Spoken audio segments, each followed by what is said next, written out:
quero falar aqui com a Ana e com a Elaine Gontijo sobre o Paulo Pimenta, que é o ministro encarregado da reconstrução no Rio Grande do Sul. É um político, é gaúcho, tem vínculos com o Estado, e aí tem uma crítica. Pô, o Lula aí já tá pondo o cara numa posição em que ele faz pré-campanha sem nem fazer.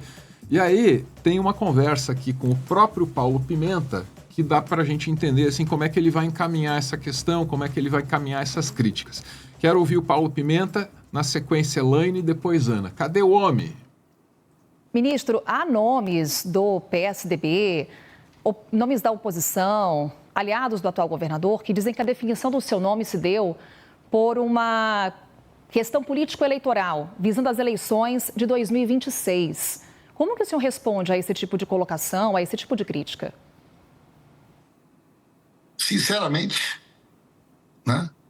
Em primeiro lugar, pessoas que não me conhecem, que não conhecem o Rio Grande do Sul, que não conhecem a relação de respeito institucional que eu estabeleço com o governador, com os prefeitos, a forma que a gente se dedica 18 horas por dia, desde o início dessa tragédia, sem jamais perguntar para ninguém o partido de um prefeito. Minha relação, uma relação, e vocês podem perguntar para qualquer secretário do governo do Estado, a relação fraterna, institucional e harmônica que nós temos, o trabalho que eu realizo com as federações empresariais, com as entidades sindicais, com as entidades comunitárias. Então, eu considero isso uma crítica, digamos, absolutamente infundada de pessoas que medem a conduta dos outros pelos valores que elas têm. Então, certamente, essas pessoas imaginaram, se eu estivesse na posição que o Pimenta está, eu aproveitaria essa oportunidade para tentar promover dividendos políticos individuais. Então, essa é a régua delas, não a minha, né? Então, eu respondo isso com o meu trabalho, com o meu esforço, com a minha dedicação, com a minha forma de proceder, e considero totalmente descabida e também não perco meu tempo com isso, né? Eu tenho muita coisa para fazer, eu tenho muito trabalho para fazer e não tenho como perder tempo com esse tipo de bobagem. Tá aí, não tenho como perder tempo com este tipo de bobagem. Porque temos entrevista. Diz o Paulo Pimenta ali para a CNN Brasil. Enquanto eu ouvi aqui, eu estava abrindo as notícias mais novas e peguei aqui, por exemplo, a Infomoney, chamando Paulo Pimenta de xerife de Lula para a tragédia no Rio Grande do Sul. Dá uma medida aqui de como está sendo recebido esse nome, Elaine. O que você poderia dizer para a gente a respeito disso? Assim? É mais uma daquelas discussões sobre o técnico que é político, o político que não é técnico, o nome tem que ser técnico, não pode ser político. Eu não sei o que pensar disso, porque eu não sei se existe o técnico que não é político nessas posições, sacou? Assim, acho que, primeiro de tudo, acho que é importante a gente exaltar essa decisão do governo de criar um ministério, né, para tratar especificamente do desastre no Rio Grande do Sul. Eu achei uma decisão acertada. Eu acho que é algo que a gente realmente não tem precedentes no país e, infelizmente, é algo que tem grandes possibilidades de acontecer, talvez não na mesma medida, esperamos que não na mesma medida, mas que existe sim a possibilidade de acontecer, né? Nós temos, segundo o levantamento, se não me engano, do próprio Ministério do Meio Ambiente, nós temos 1.900 municípios com a possibilidade de algum evento climático grave. E aí, evento climático grave pode entrar tanto a questão de chuvas, né, como de desabamentos, como da seca também. Então, eu acho que o governo, né, nesse caso específico do Rio Grande do Sul, ter estabelecido a criação de um ministério, né, para fazer essa coordenação, não só a coordenação, né, a coordenação das atividades do governo federal, do Executivo Federal, em relação ao Rio Grande do Sul, mas também para que sirva de ponte com os outros entes. Quando a gente joga para essa questão da ponte com os outros entes, de fato, me parece estranha a escolha da figura do Paulo Pimenta. Se a intenção era ter alguém do governo fazendo a coordenação, né, de forma minimamente isenta, concordo com você também, Álvaro, não existe isso de ministro puramente técnico, né? Uma vez que você está ocupando um cargo político, você é um político, né? Gostaria que fosse um nome, né, que fosse um nome menos, talvez, menos criticável, talvez, a gente possa dizer assim, porque qualquer nome seria criticado, né? Gostaria que fosse, talvez, uma pessoa que pudesse ser vista de forma mais, né, isenta nessa coordenação, até pela gravidade do tema, do assunto. Gostaria.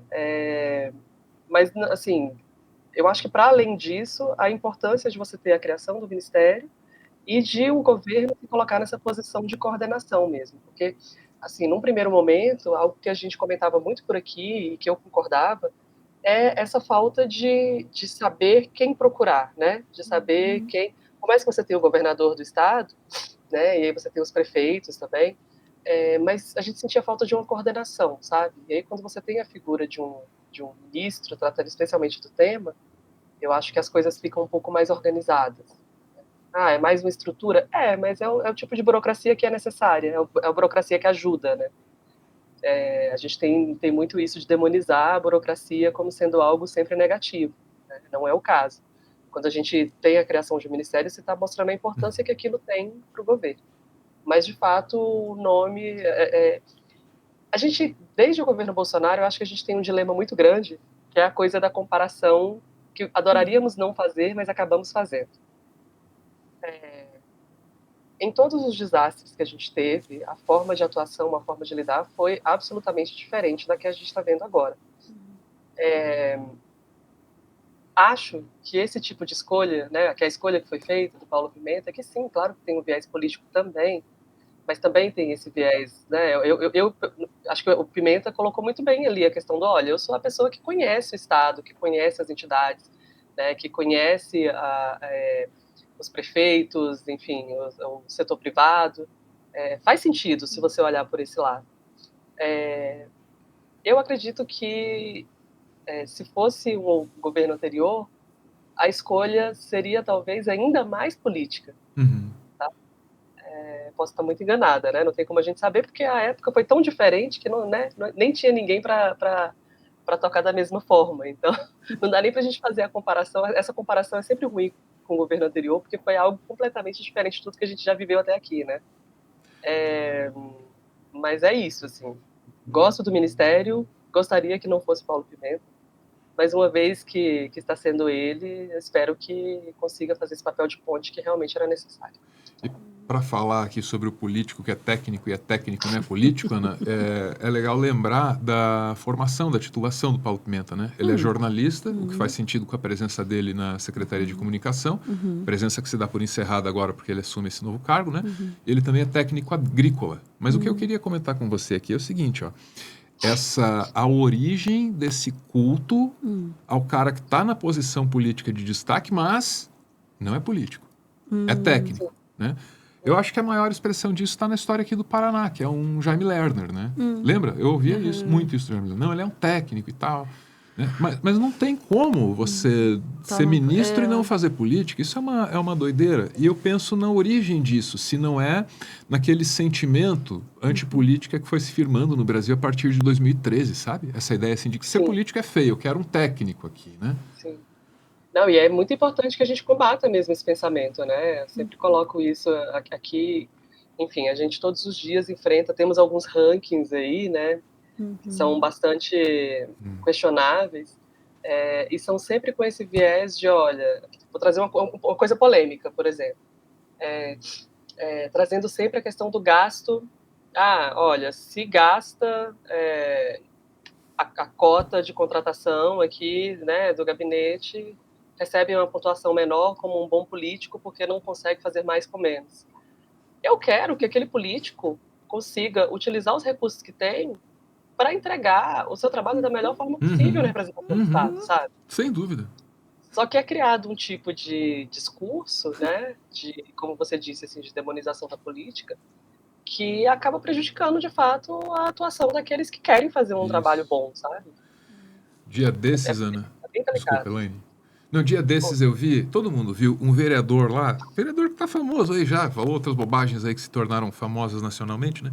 E ele subiu na tribuna para dizer que tem que cortar a árvore perto do acostamento da rodovia, que a árvore pesa e faz a terra cair. Tudo que eu queria é que esse vereador tivesse usado a verba do gabinete dele para se consultar direitinho, entendeu? Não é? Com especialistas, e não falar uma bobagem dessa. Então, ele gastar o dinheiro do gabinete dele assim, seria uma demonstração de interesse, né, Ana? Antes de... Eu acho que tem duas coisas que não dá para ter nessa história, assim. A primeira, como a Elaine pôs ali, seria questionar a necessidade da posição criada ali para o Pimenta na questão do Rio Grande do Sul, né? Uma posição com um ministro extraordinário ali. Questionar essa necessidade. Eu vi quase surgir isso aí no discurso da mídia hegemônica, assim, já estava quase, não, mas para que precisa? Precisa de alguém para articular. Se não tivesse, certamente estaria sendo criticado. Né? Então, não dá, né, porque eu não gosto do papel da pessoa que ocupa o papel, questionar o papel, que eu acho, concordo com a Elaine, que é fundamental. A outra questão é entrar nessa falácia, né? nessa coisa de é possível ter alguém completamente técnico nessa função. Veja, isso é alimentado e alimenta o discurso antipolítica, né? Alimentado por e alimenta o discurso antipolítica. E, além disso, acho que nessa situação especificamente, a questão é se perguntar se a função dele não é, de fato, uma função política. É uma função de articulação. E aí, de fato, as habilidades dele na política são aquilo que é necessário para essa função. Eu tento tomar muito cuidado com isso, porque eu sei que, né, a Elaine falou da comparação com o governo anterior, eu seria uma pessoa que diria, não, mas esse, né, tem que levar uma pessoa que conheça e tal, mas você tem que entender também qual é a função que o cara tá fazendo ali naquele lugar específico. Outra coisa que eu acho que não dá para fazer, e aí, mais duas coisas que não dá para fazer. Deixar de cobrar o cara também, né? Aquela coisa, deixar de, não, mas ali ele está fazendo só o que está fazendo. Ele tem uma função, e a função como essa questão das verbas, né? Que a Elaine trouxe, mostram para a gente, ele tem uma função que é arregimentar as pessoas que são técnicas para fazer aquilo que seja necessário, de fato. Outra coisa que não dá para fazer, e aí também vi começar a subir essa coisa, daí o pessoal do Rio Grande do Sul virar o bico e falar, não quero negociar com esse cara porque ele vai tirar um proveito político disso. Todo mundo tem interesse em fazer a coisa funcionar pelo Rio Grande do Sul? Tem. E aí a gente tem que admitir que, apesar, eu preferia que fosse uma escolha menos questionável, Elaine, mas o Lula meio que deixou o pessoal numa sinuca de bico, né? Porque aí se o pessoal vira a cara e fala, não quero negociar com ele. Mas espera, vocês não querem ajudar o Rio Grande do Sul? E foi uma jogada interessante. Vamos lá, muito obrigado, Ana, muito obrigado, Elaine, pelas informações. A gente vai para um breve intervalo e já volta aqui com algumas das notícias do dia. Até já!